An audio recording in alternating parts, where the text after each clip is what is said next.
Putin ordina il cessate il fuoco per il Natale ortodosso dalla Russia. Le parole di Lanfranco Cirillo, il 63enne architetto di origini trevigiane accusato di una maxi evasione fiscale latitante per la giustizia italiana, ribadisce: in Italia non torno. Era stagista e non operaio, per questo motivo dall'INAIL non ci sarà alcun risarcimento per i genitori di Giuliano De Seta, lo studente 18enne di Ceggia morto in fabbrica, rabbia e sconcerto in paese, l'avvocato attendiamo il processo. Litigio per il confine di un campo, agricoltore 86enne di Brugine spara con un fucile contro un 43enne che si salva nascondendosi dietro al trattore, l'anziano arrestato.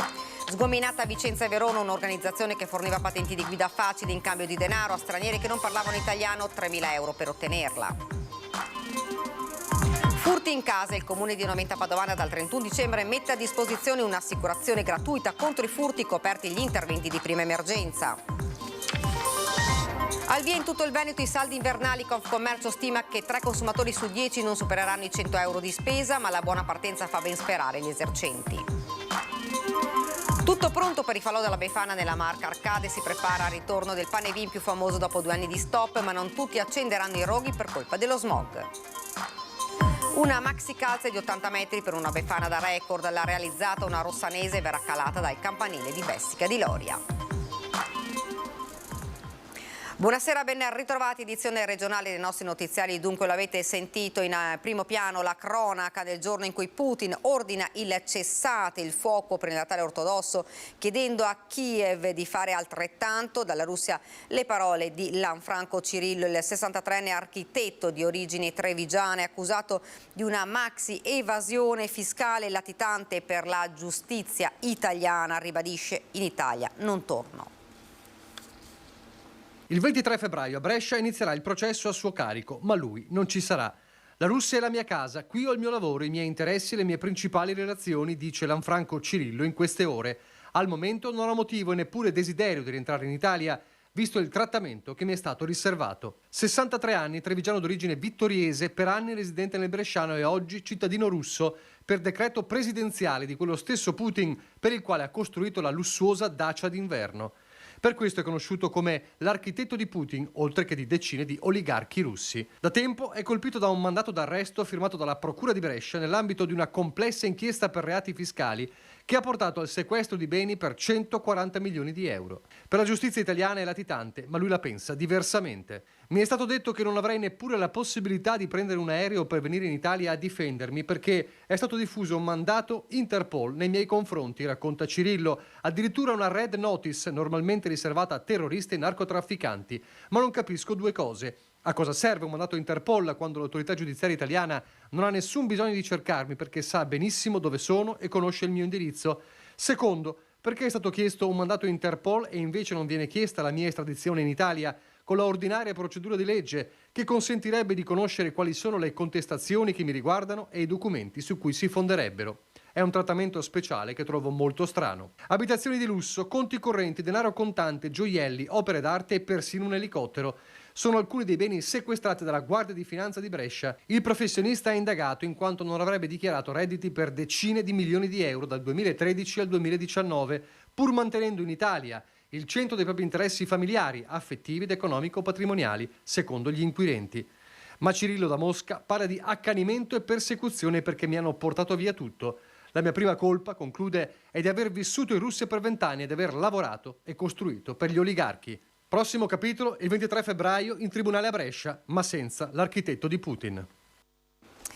Niente risarcimento da parte dell'INAIL ai genitori del 18enne Giuliano De Seta, lo studente di Ceggia morto nel settembre scorso durante uno stage scuola-lavoro in un'azienda metalmeccanica, lo prevede la legge, sconcertati i genitori e i concittadini. Morto a 18 anni durante uno stage scuola-lavoro in una ditta metalmeccanica di Noventa di Piave. Era il 16 settembre scorso. Giuliano De Seta, studente dell'ITIS Da Vinci di Portogruaro, abitante a Ceggia, venne travolto da una lastra di acciaio pesante più di 1 tonnellata.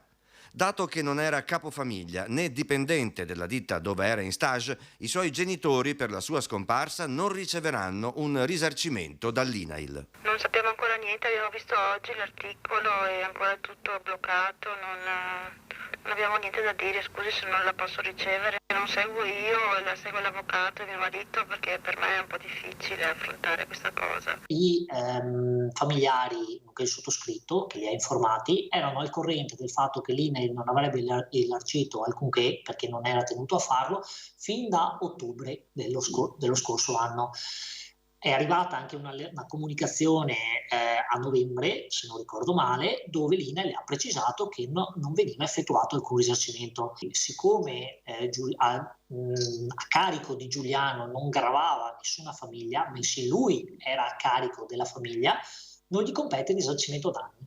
Parlare di risarcimento è assolutamente inappropriato perché si stanno conducendo le indagini. Quindi le indagini dovranno dimostrare a chi attribuire effettivamente le colpe. Sono 4 le persone indagate per quanto accaduto a Giuliano De Seta, il titolare della ditta dove è avvenuta la tragedia, la preside dell'ITIS Da Vinci di Portogruaro, il responsabile della sicurezza e il tutor del giovane in stage. Il processo è in programma il 10 marzo. La politica si interessa per questo mancato indennizzo INAIL. Nicola Fratoianni, leader di Sinistra Italiana, si dice arrabbiato e indignato. Per l'INAIL evidentemente la vita di Giuliano De Seta non conta niente e promette di attivarsi perché questa situazione cambi. A Ceggia c'è ovviamente grande sconcerto per la notizia. Mi sembra una cosa un po' assurda che non possano venire incontro alla famiglia dal momento che ha avuto una perdita molto grande con questo figlio. Mi sembra una cosa ingiusta. Si sapeva che non era abusivo, per cui credo una roba assurda che l'INAIL non possa riconoscere una cosa del genere. C'è un'ingiustizia in tutti e due i casi, sia per la perdita che hanno avuto e adesso c'è anche questo, quindi secondo me il mondo va a rovescio. Ed ora andiamo a Padova ed esattamente a Brugine, dove un agricoltore 86enne è stato arrestato con l'accusa di aver sparato al vicino di casa che si è salvato nascondendosi dietro al trattore. Arrestato per aver sparato al vicino di casa con un fucile detenuto illegalmente. È un agricoltore di 86 anni di Brugine, l'uomo fermato dai carabinieri accusato di aver sparato contro un imprenditore agricolo di 43 anni la mattina del 28 dicembre. L'anziano qualche tempo fa aveva venduto al vicino un terreno sul quale ora reclama diritti. Il giorno dell'aggressione l'86enne ha visto il confinante intento a fare dei lavori nell'appezzamento e gli ha intimato di andarsene. Non ottenendo risposta è rientrato in casa, tornando poi con un fucile da caccia calibro 12 di fabbricazione artigianale. Con l'arma ha sparato un colpo contro il 43enne imprenditore che fortunatamente è riuscito a mettersi al riparo proteggendosi dietro la benna del trattore che stava guidando. L'uomo è rimasto illeso e ha avvisato subito i carabinieri. I militari giunti a Brugine a casa dell'anziano hanno trovato e sequestrato fucile e proiettili detenuti illegalmente. L'arresto dell'86enne è stato convalidato dal giudice per le indagini preliminari che ne ha disposto i domiciliari. Sgominata l'organizzazione ramificata in diversi territori italiani che forniva patenti di guida facili in cambio di denaro a stranieri che non parlavano italiano, 3.000 euro per ottenerla. Stroncata la banda delle patenti facili. È grazie ad un'indagine congiunta della Polizia Locale di Verona e il nucleo giudiziario della Polizia Stradale di Vicenza che è stata smantellata un'organizzazione ramificata sul territorio italiano che proponeva di far ottenere la patente di guida a persone straniere che non capivano e spesso non parlavano la lingua italiana. Un affare che poteva fruttare per ogni candidato presentato dai 2 ai 3.000 euro. La struttura, stando alle ricostruzioni delle autorità, era guidata da un uomo di origine pakistana con casa nella provincia berica che si avvaleva di una folta rete di procacciatori d'affari sparsi nelle regioni del nord Italia, con qualche cellula anche nel Lazio. Ai candidati veniva offerto un pacchetto completo e il giorno della prova d'esame gli veniva fornita una felpa contenente una microcamera. Unico compito del candidato era di sedersi alla postazione, posizionare il monitor con le domande a favore della microcamera e attendere le risposte. L'indagine è scattata nel maggio 2022 e ha visto coinvolti i territori di diverse province italiane, Vicenza, Brescia, Bergamo, Cremona, Sondrio, Udine e Roma, portando al deferimento in varie procure del territorio nazionale di 8 persone. Sono attualmente al vaglio le posizioni di circa 40 soggetti. Per alcune decine di candidati verrà proposto alle motorizzazioni civili di competenza l'annullamento della patente di guida ottenuta indebitamente con la revisione per la verifica dell'idoneità tecnica alla guida. Escalation di furti anche durante le festività nella Marca. Il presidente di Furti in Corso, Demma, annuncia lunedì incontro il prefetto.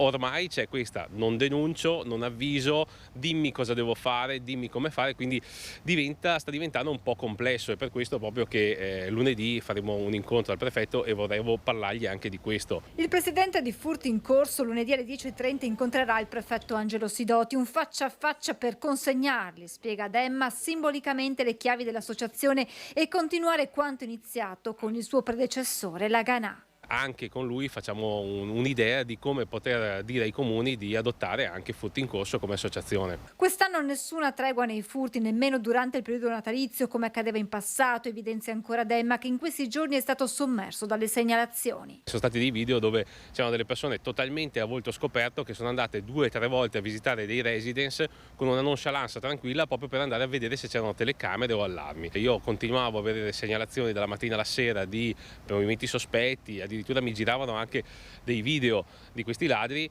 e per fortuna ho consigliato di portarli subito alle forze dell'ordine. Sono sempre più i cittadini che decidono di non denunciare o segnalare a polizia e carabinieri movimenti sospetti, spiega il presidente di Furti in Corso. Sappiamo che le forze dell'ordine fanno il possibile e l'impossibile per garantire la sicurezza, ma tra le persone c'è una sfiducia nel sistema.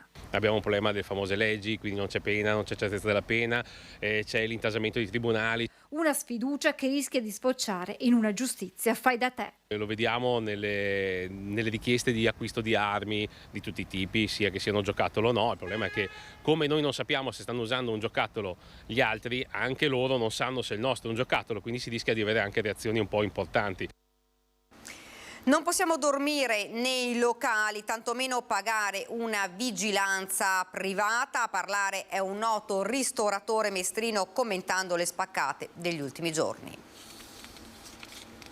A meno che non ci si riduca davvero a dormire all'interno dei locali la notte, è evidente che si è incapaci di provvedere. Non c'è soluzione, temo. La raffica di furti degli ultimi giorni, i colpi a Marghera, quelli all'hamburgeria di via Terraglio a Mestre uno dietro l'altro, poi la spaccata dal parrucchiere accanto e ancora un nuovo colpo nel ristorante La Favorita sempre in via Terraglio, destano preoccupazione e ora anche rassegnazione da parte di ristoratori e titolari di locali che si ritrovano con danni ingenti da pagare, oltre al furto subito. Organizzarsi con la vigilanza privata sarebbe troppo oneroso. Il punto è che purtroppo ho preso di parlare a nome di tutti e tutta la categoria e le categorie, perché poi in realtà il problema non riguarda soltanto chi somministra alimenti e bevande, ma tutti i negozi che si affacciano sulle vie. È evidente che stiamo parlando di una soluzione che potrebbe essere interessante, ma che comporta dei costi che, stante la realtà del quotidiano, difficilmente si può immaginare di sostenere. Non è tempo, usciamo da una pandemia che certamente è stata devastante per molti settori e poi forse addirittura peggio ancora ciò che l'aumento dei prezzi del gas e dell'energia elettrica hanno determinato, forse addirittura peggio che non la pandemia stessa, insomma. Spaccata anche in un panificio di Ceggia, dove i cittadini hanno deciso di organizzarsi insieme facendo delle ronde a turno per aiutare i titolari a sorvegliare la loro attività.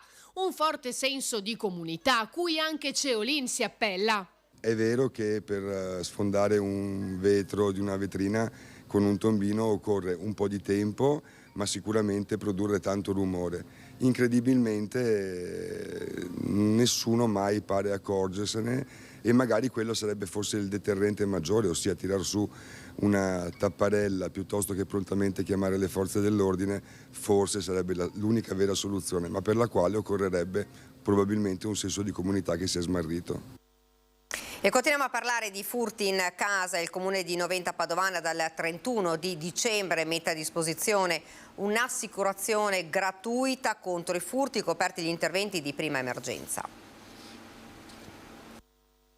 È una piaga per i cittadini quella dei furti nelle abitazioni o appartamenti che coinvolge tutti i comuni, anche Noventa Padovana. Qui per iniziativa dell'amministrazione dal 31 dicembre è operativa un'assicurazione gratuita contro i furti a tutela degli 11.800 residenti. Quello che a noi ci premeva è riuscire a dare una polizza di prima assistenza, di primo aiuto per quei cittadini che subiscono un furto in appartamento, cioè quindi si vedono danneggiati le proprietà. Naturalmente la polizza non copre il valore del furto, però gli diamo una prima assistenza, come per esempio il piantone che rimane là, che non è una cosa da poco, l'assistenza per esempio per andare a prendere le medicine in farmacia, visto che non può abbandonare la casa o fare la spesa, l'assistenza psicologica, il pernottamento nel caso debbano andare in albergo e anche alcune piccole riparazioni che riguardano gli infissi. Il costo a carico del comune di 6.400 euro l'anno, spiega il sindaco Marcello Bano, al lavoro anche per il potenziamento delle attività di sorveglianza del territorio grazie alla convenzione siglata con i comuni di Strassa, Onare e Vigonovo. Per accedere alla polizza i cittadini devono contattare un numero verde di cui sarà fatta ampia pubblicità. I cittadini in qualche modo la devono attivare questa polizza, sindaco? No, è già attiva. Loro devono chiamare il numero verde qualora ne avessero necessità e a quel punto parte praticamente l'assistenza. Maxi sequestro della Guardia di Finanza di Padova che dal controllo di un furgone è risalita ad un venditore di armi illegali. 10.000 pugnali, 50 katane, 3 taser, 600 tirapugni, 200 manganelli telescopici, tutti pronti per essere venduti in modo illegale. Sono le armi sequestrate grazie a un'operazione dei Baschi Verdi del gruppo della Guardia di Finanza di Padova. Tutto è nato dalla perquisizione di un veicolo commerciale parcheggiato nella zona industriale della città, dove una donna era intenta a sistemare alcune confezioni. Il veicolo si è rivelato un vero e proprio negozio ambulante di armi e strumenti atti ad offendere che necessitano di autorizzazione del questore per la vendita. Da qui le fiamme gialle sono risalite a una ditta individuale nelle vicinanze dove le armi venivano detenute in modo illegale all'interno di confezioni con immagini di paramilitari in azione. Del materiale presente non vi era alcuna documentazione contabile e fiscale, per questo il titolare della ditta è stato denunciato per detenzione e vendita non autorizzata di armi e ricettazione. Ed ora ci fermiamo per qualche istante di pubblicità. Rieccoci in studio, il Covid prima, l'influenza ora, sono queste però alcune delle cause che stanno rendendo difficilmente reperibili molti farmaci tra gli scaffali delle farmacie.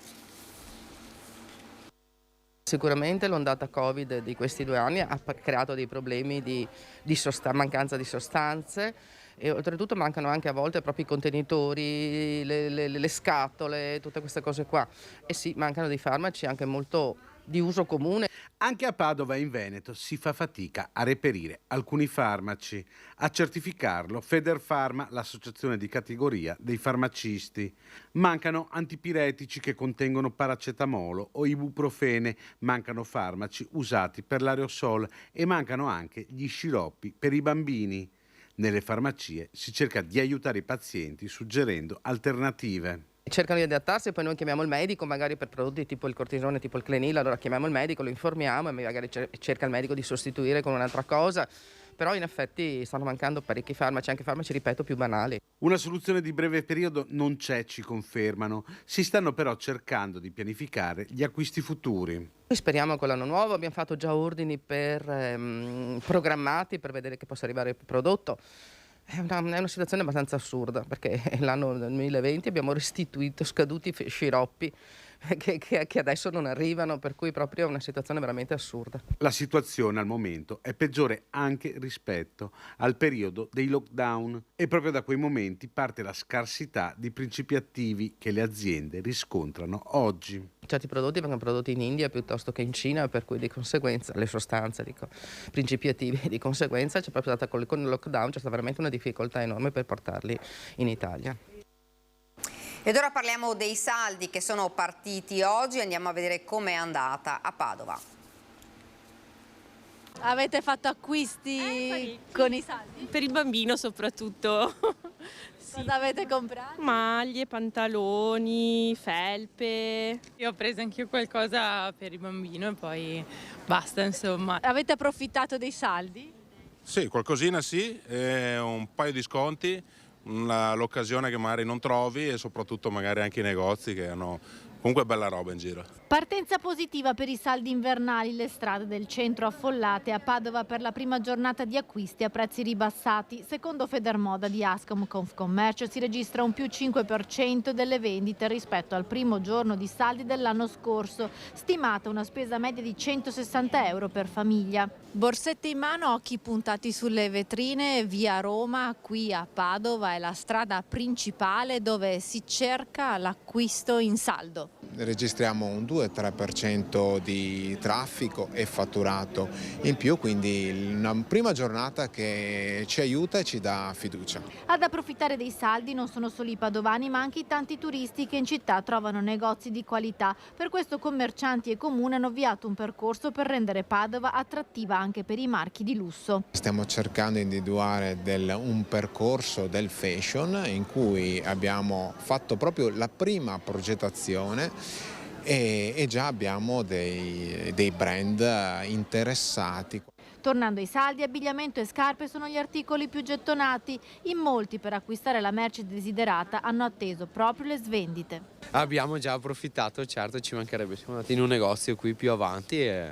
Cosa hai comprato? Ho comprato 3 maglioni, e 2 per me, 1 per mio fratello, e vediamo, insomma. Trovato convenienza? Sì, devo dire sì, non eccessiva, però per ora sono soddisfatto della spesa, assolutamente, anche perché soldi non ce ne sono troppi. Avete comprato con i saldi? Non ancora, però vediamo oggi cosa succede. Non ho ancora comprato niente, però ho puntato dei pantaloni da Mango e quindi speriamo di accaparrarceli.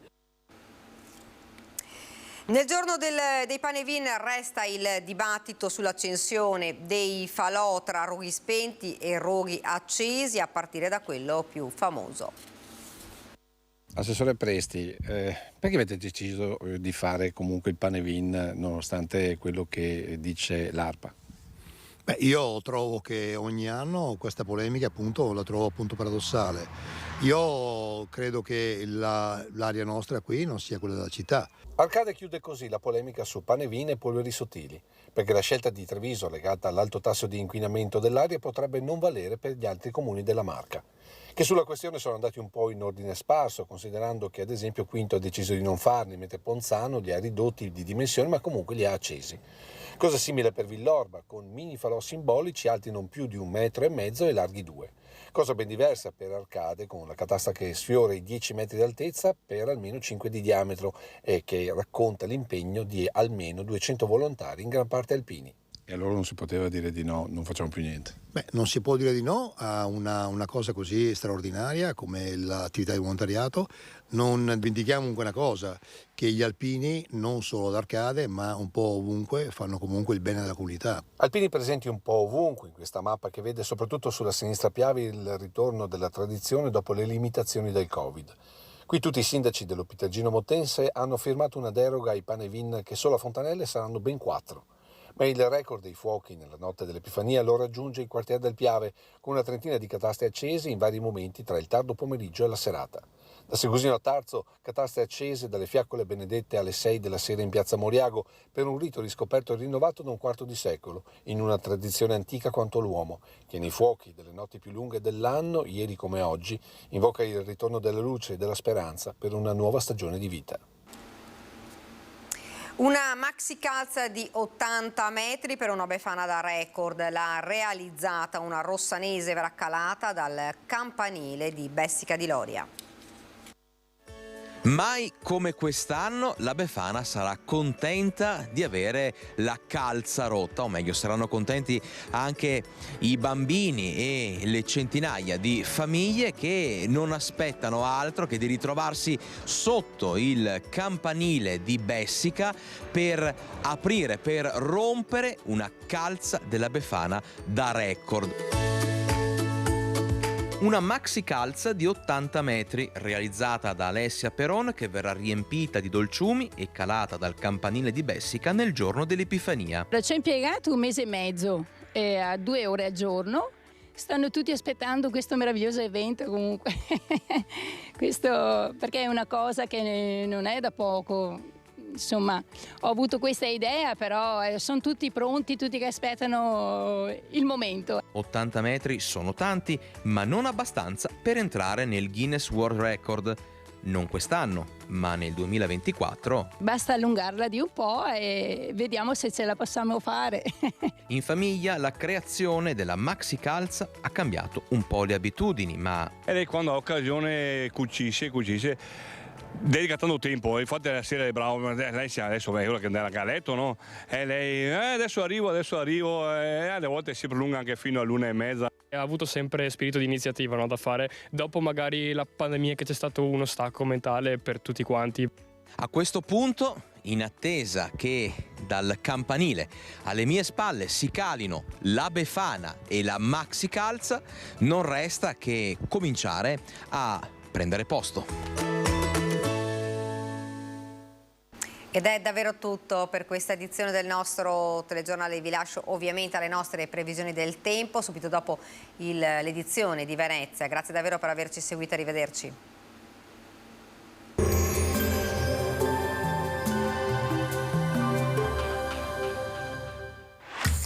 Non ammirare Vittorio Veneto, ma vieni a viverla. Scarica l'app. Bentrovati al meteo. Epifania con pressione atmosferica stabile. Cambiamenti in vista dopo la Befana con il possibile arrivo di una perturbazione. Vediamo il dettaglio. Sul Veneto la grafica di venerdì 6 gennaio evidenzia una giornata generalmente soleggiata sulle Dolomiti e sulle Prealpi. Altrove al mattino specie avremo una prevalenza di nubi basse e locali nebbie con qualche schiarita specie sulle zone centro-settentrionali al pomeriggio. Temperature invariate, minime tra lo 0 e i 7 gradi, massime invece tra i 7 e i 9 gradi all'incirca. Spostiamoci ora sul Friuli Venezia Giulia. Foschie e nebbie di mattina, più sole come vediamo nel pomeriggio, dalla sera nuvolosità un po' più consistente. Temperature minime tra 5 e 7 gradi, massime sugli 8-9 gradi. Infine diamo uno sguardo al Trentino Alto Adige, dove sarà decisamente soleggiato con cielo sereno o al massimo poco nuvoloso. Temperature minime intorno ai 3 gradi, massime sui 12-14 all'incirca. Dal meteo è tutto, arrivederci al prossimo aggiornamento.